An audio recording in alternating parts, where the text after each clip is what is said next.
Taste ടൈമിൻ്റെ ഏറ്റവും പുതിയൊരു എപ്പിസോഡിലേക്ക് ഏവർക്കും സ്വാഗതം. ഇന്ന് ഞാൻ വന്നിരിക്കുന്നത് നമ്മളെല്ലാവരും രാവിലെ ബ്രേക്ക്ഫാസ്റ്റിന് ഇഡ്ഡലിയോ ദോശയോ അല്ലെങ്കിൽ വ്യത്യസ്ത തരം മാവ് കൊണ്ടൊക്കെ ദോശ നമ്മൾ ട്രൈ ചെയ്യാറുണ്ട്. അപ്പോഴൊക്കെ നമ്മൾ സ്ഥിരമായി ഉപയോഗിക്കുന്ന കുറച്ച് സൈഡ് ഡിഷുകളുണ്ട്. ചട്നി അഥവാ ചമ്മന്തിയൊക്കെ തക്കാളി കൊണ്ടും അതുപോലെ തേങ്ങ കൊണ്ടൊക്കെ നമ്മൾ വെറൈറ്റി ആയിട്ടുള്ള ചട്നികളൊക്കെ ഉപയോഗിക്കാറുണ്ട്. എന്നാൽ ഇതിൽ നിന്നെല്ലാം വ്യത്യസ്തമായി വളരെ ആയിട്ടുള്ള ടേസ്റ്റ് നൽകുന്ന ഒരു സൈഡ് ഡിഷുമായിട്ടാണ് ഇന്ന് ഞാൻ വന്നിരിക്കുന്നത്. സാധാരണയായി നിങ്ങളിത് ട്രൈ ചെയ്ത് നോക്കിയിട്ടില്ലെങ്കിൽ എന്തായാലും ഒരിക്കലെങ്കിലും ട്രൈ ചെയ്ത് നോക്കണം. അത്രയ്ക്ക് സിമ്പിളാണ്, മാത്രമല്ല അത്രയ്ക്ക് ഹെൽത്തിയുമാണ്.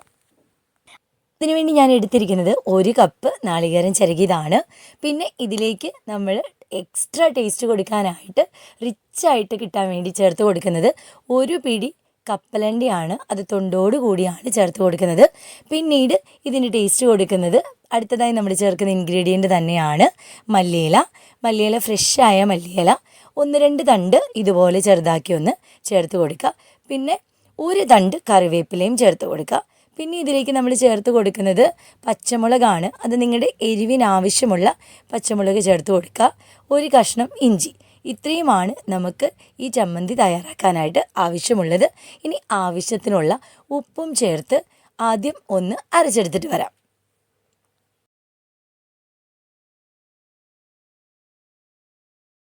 ഇപ്പം എല്ലാം ഒന്ന് അരച്ചെടുത്തിട്ടുണ്ട്. അരച്ചെടുക്കുമ്പോൾ ഇങ്ങനെയൊന്ന് ഒതുക്കിയാണ് കിട്ടുന്നത്. എന്നാലാണ് നമ്മുടെ കപ്പലണ്ടിയൊക്കെ നന്നായിട്ടൊന്ന് അരഞ്ഞ് കിട്ടുള്ളൂ. ഇനി നമുക്ക് എത്ര ലൂസിലാണോ ആവശ്യമുള്ളത് അത്രയും വെള്ളം ഈ സമയം ഒന്ന് ചേർത്ത് കൊടുത്തിട്ട് ഇത് നന്നായിട്ടൊന്ന് മിക്സ് ചെയ്തെടുത്തിട്ട് അരച്ചെടുക്കാം. ഇപ്പോൾ അരയ്ക്കുമ്പോൾ നല്ല ഫൈൻ പേസ്റ്റായിട്ട് തന്നെ അരച്ചെടുക്കുക. ഇനി അല്ല കുറച്ച് കടിക്കണം എന്ന ആഗ്രഹമുള്ളവർക്ക് അത്ര അധികം നന്നായി അരച്ചെടുക്കേണ്ടതില്ല. അപ്പം ഞാൻ നല്ല ഫൈൻ പേസ്റ്റായിട്ട് തന്നെ അരച്ചിട്ടുണ്ട്. കാരണം എന്നാലാണ് ഇത് ചേർത്ത് കഴിക്കുന്ന സമയത്ത് കുട്ടികൾക്കായാലും ആ കപ്പലണ്ടിയൊക്കെ ഉള്ളിൽ പോയിട്ട് നല്ല ഒരു ഹെൽത്തി ആയിട്ട് കഴിക്കാനായിട്ട് പറ്റുള്ളൂ. ഇനി ഇതിനകത്തേക്ക് പ്രത്യേകിച്ച് ഒന്നും ഇനി ചെയ്യാനില്ല. എക്സ്ട്രാ ഒരു കാര്യം കൂടി നമ്മൾ ആഡ് ചെയ്യുന്നുണ്ട്.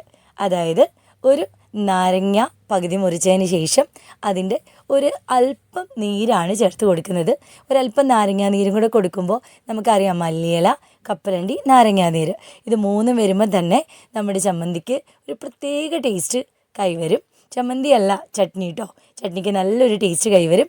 ഇനി ഇതിലേക്ക് നമ്മൾ ആഡ് ചെയ്യുന്നത് താളിച്ച് ചേർക്കൽ മാത്രമാണ്. താളിച്ച് ചേർക്കുമ്പോൾ നിങ്ങൾ ഓരോരുത്തർക്കും ഇഷ്ടമുള്ള രീതിയിൽ താളിച്ച് ചേർക്കാം. ഇവിടെ ഞാൻ സാധാരണ നോർമലായിട്ട് തന്നെയാണ് താളിക്കുന്നത്. കടുക് പൊട്ടിക്കഴിയുമ്പോൾ അതിലേക്ക് കറിവേപ്പിലയും 2 പച്ചമുളകും ചേർത്തിട്ടാണ് താളിച്ചൊഴിക്കുന്നത്. നമ്മുടെ ചട്നി ഇവിടെ റെഡിയാണ്. ഇത് കൂട്ടി ഏത് ദോശ കഴിച്ചാലും അടിപൊളി ടേസ്റ്റാണ് കേട്ടോ. ട്രൈ ചെയ്തിട്ട് ഫീഡ്ബാക്ക് പറയാൻ മറക്കല്ലേ.